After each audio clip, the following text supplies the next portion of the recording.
Phone ধরো না, ফেসবুকে অফলাইন, হোয়াটসঅ্যাপে অফলাইন, ফোন ধর। Don't touch. কার সাথে কথা বলবা? একটা বেয়াদবের সাথে, একটা অসভ্যর সাথে, মানে অমানুষের সাথে, যার মধ্যে মনুষ্যত্ব বলতে কিছু নাই। যেই মানুষটা তার ভালোবাসার মানুষের বাবাকে রাস্তায় নামায় দেয়, তার সাথে আমি কথা বলবো? কি দোষ করছিল? না বলছো এটা আমার বাবার দোষ ছিল? আরে তোমার মতো ছেলেকে হ্যাঁ বলার মতো কি যোগ্যতা আছে তোমার মধ্যে? আমার বাবা কেন, পৃথিবীর কোনো বাবা তোমাকে মাইনে নিবে না, হ্যাঁ বলবে না। ইনফ্যাক্ট আমি নিজেও তোমাকে কোনোদিন হ্যাঁ বলতাম না। তোমাকে কিভাবে ভালোবেসে ফেলতে আমি নিজেও জানি। আর তুমি যদি ছেলের মতো ছেলেই হইতা, তাহলে আমার বাবার সামনে তোমাকে চেঞ্জ করতা, নিজেকে প্রমাণ করতা। কিন্তু তুমি সেটা করো নাই। কারণ কি জানো? অ্যাকচুয়ালি তুমি কখন আমাকে ভালোই বাসো নাই। তুমি ভালোবাসতো আমার বাবার টাকাকে। আর বাবা যখন তোমাকে না করে দিছে, তখন তুমি আমার বাবার সাথে রিভেঞ্জ খেলছো। এই কারণে আমার বাবাকে পথে নামাই দিছো তুমি। তুমি আসলে একটা ছোট লোক, ছোট লোক তুমি। আমার মা ঠিক, আমার বাবা ঠিক, আমার বান্ধবীরা ঠিক, আমার বোন ঠিক, ইভেন আমিও ঠিক, আশেপাশে সবাই ঠিক। You are my bond. আমি তোমার এই চেহারা তোমার জীবনে দেখতে চাই না, কোনোদিনও না। আমি তোমাকে জাস্ট ঘৃণা করি তোমাকে। আমি একদম পুলিশে ধরাই দেব, খবর। বাহ, চোখ বড় সুন্দর সুন্দর লোক। কি বলছে? রাস্তাঘাটে দেখলে ঠ্যাং ভেঙে নিল, বাসার সামনে আসতে পুলিশে ধরাই দিল,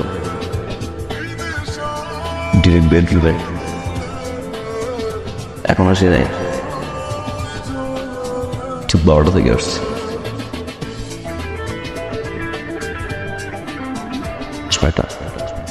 6 ঘন্টা এখানে, মান সম্মান কিন্তু শেষ। সো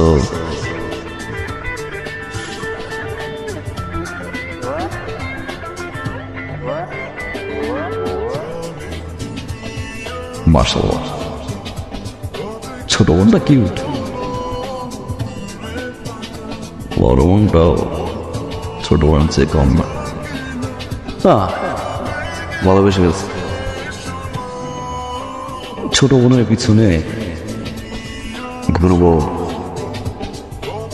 ভালোবাসা হবে হইতো, পড়াই ফেলতে হবে। তারপর অপেক্ষা করতে হইতো কবে বড় বোনের বিয়ে হবে, বড় বোনের রিলেশনশিপ আছে কিনা। এখন আর থাকা যাবে না। তারপর সে এস্টাবলিশড হবে, ফ্যামিলিকে বানাবে। লং টাইম, এত অপেক্ষা আমি করতে পারবো না। ভালো যেহেতু বাসছি, চল বিয়েটা করে ফেলি। না, বিয়ে আর ফ্যামিলি হতো একটা, তাই না? ওকে, তোমার ফ্যামিলি মানায় নিব, তুমি তেমনি মানে, আমি আমার ফ্যামিলি বানাচ্ছি। তুমি না আমাদের সমস্যা নিয়ে কোথায় নিয়ে গিয়ে বিয়ে করবো। আজকে আসি, দেখা হবে।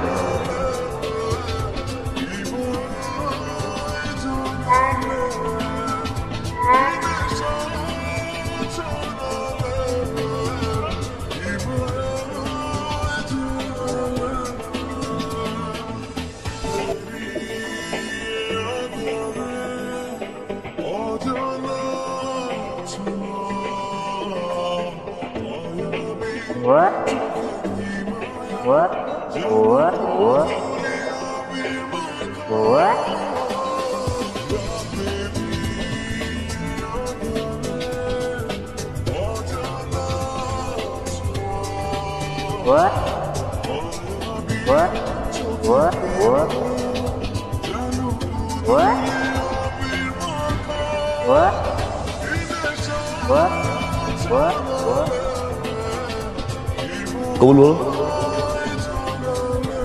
বলো না। তোমার বাবার খুঁজে বের করা সুপাত্রকে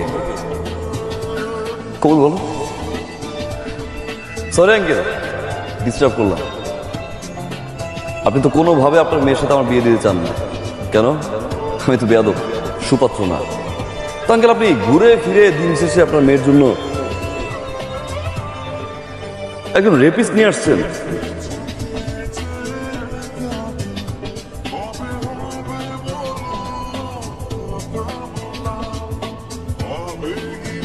কি বলতেছো তুমি? কে রেপিস্ট?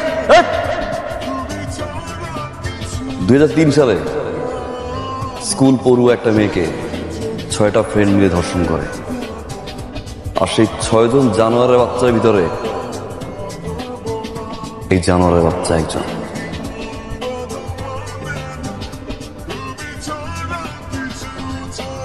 জুলাই মাসে মালয়েশিয়া চলে যায় পলাতক ভাবে, 13 বছর পরে দেশে আসে।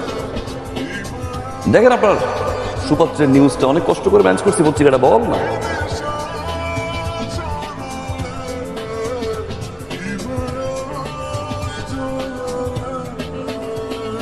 আঙ্কেল একজন রেপিস্ট যদি সুপাত্র হয়, বেয়াদ বিষয়ে ভাবা আছে। ও মিথ্যে বলতেছে, পত্রিকা বিশ্বাস করে না ভাই, বানোয়ার।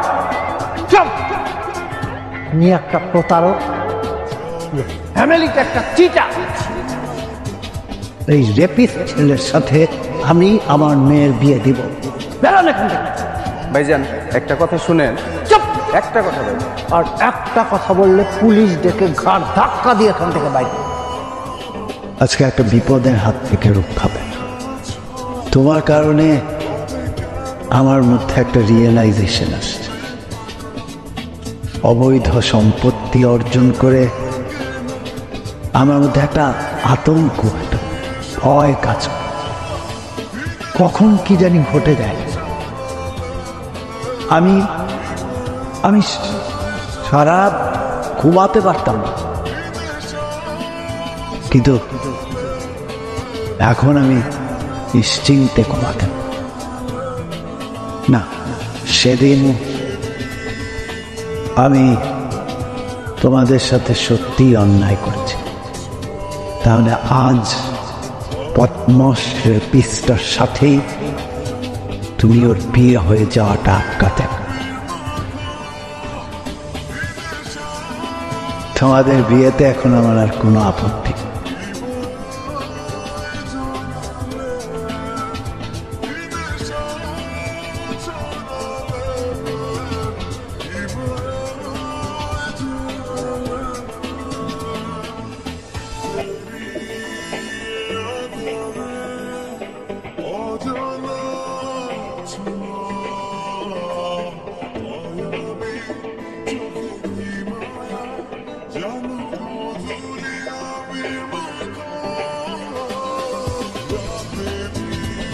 Sorry.